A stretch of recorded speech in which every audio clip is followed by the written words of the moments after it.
Jay Gray of NBC News is in Kerrville, Texas. He joins us now live. Hello, Jay. So what's the latest where you are and what are you seeing? Yeah, Arthi, I want to show you firsthand some of the devastation left behind by these floodwaters. I want you to take a look. All of this pulled from a home where the water rushed in, mud, thick coated mud throughout the entire house. They're working right now, volunteers to pull everything out of this home, take out the wet sheetrock and things like that. In fact, come, let's take a look inside the door and you can see exactly how they've been working here. And you can see the water line. That's where the water rose to, and you can see that they've cut away the sheetrock to prevent any mold or anything like that. They've scraped these floors, got all the mud out as well, and they are continuing to work where and when they can. And this really is the beginning of shifting to some sort of recovery. It's the early stages, all of this pulled from this home, and people will begin to sift through this, the residents here, and see if they can find anything to salvage, though.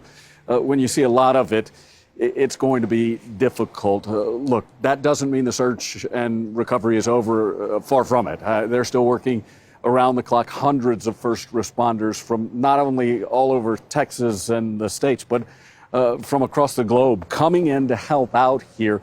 We know that they're working around the clock because well before the sun came up today, we saw choppers overhead scanning. They have night vision. They say they've been using that. They've got dog crews. So this is an ongoing effort on many fronts right now. And they say they're going to continue as long as necessary. For the recovery part of all this, that's going to be a long time, and they're going to need some help along the way. Now, Jay, since you're out there, you have an opportunity also to talk to a lot of the people who were impacted by this flooding over the weekend. What kind of stories are you hearing from people who you've had a chance to connect with?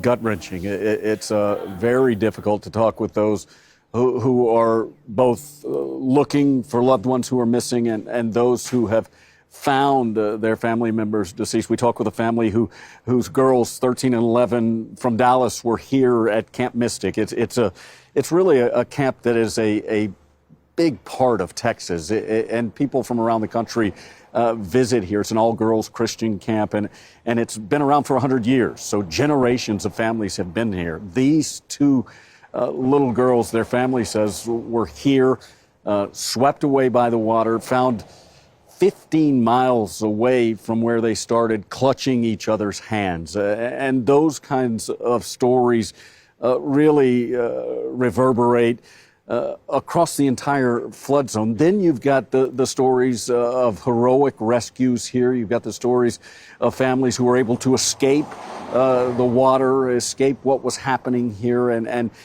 now have come back to help out. And so it's again, it's two very different stories about one tragedy that is still unfolding right now. Jay, thank you for the latest from the ground. That is the NBC's Jay Gray in Kerrville, Texas.